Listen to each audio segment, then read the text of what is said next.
everyone. Today, we will going to discuss about guidance on managing learning. At the end of the discussion, you are expected to define slips, errors, and attempt, identify and correct mistakes, improve the writing and speaking skills when feedback is given. In managing the learning of students, we will going to discuss about student make mistakes, assessing students, giving feedback on oral work, giving feedback on accuracy work, and giving feedback on written work. Student makes mistakes. One thing that puzzles many teachers why students go on making mistakes, even when these mistakes have been repeatedly pointed out to them. All mistakes are the same. Sometimes they seem ingrained, yet other times students can correct themselves. Mistakes are divided into three categories: the slips, errors, and attempts. Slips, students can correct their mistakes. Errors, students can or cannot correct their mistakes. They need more explanation. Attempts, when students are trying to say something but does not yet know the correct word of saying it. So there are two distinct sources of errors.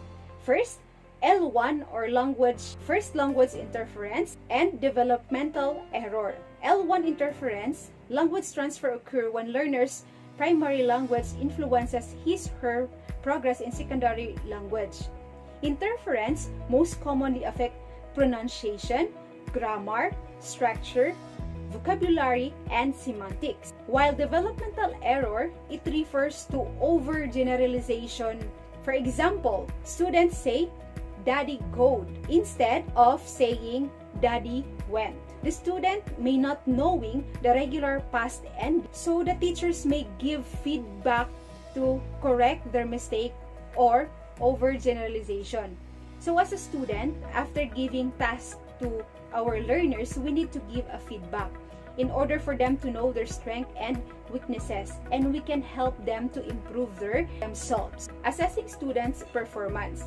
Assessing student performance can come from teacher or from students themselves. Teachers' assessment of performance can be explicit or implicit.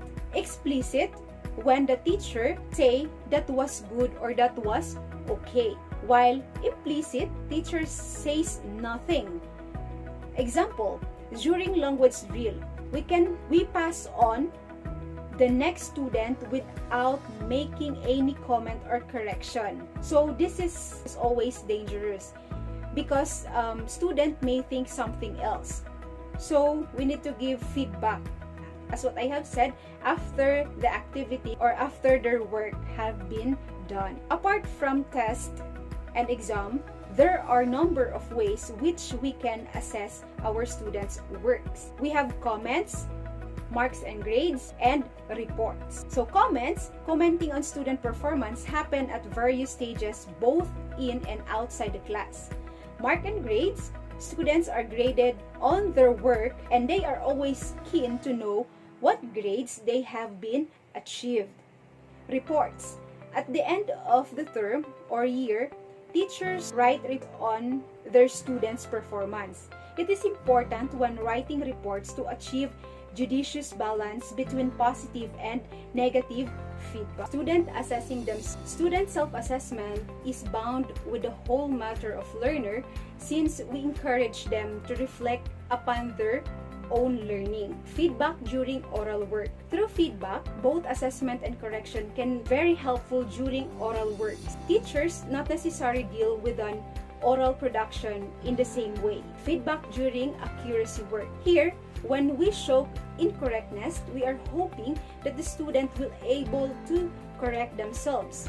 Once the problem has been pointed out, showing incorrectness can be done in different ways. First, we have repeating, echoing, statement and questions, expression, and hinting. Repeating, here we ask students to repeat what they have said, perhaps by saying again, which coupled with intonation and expression will indicate that something isn't clear.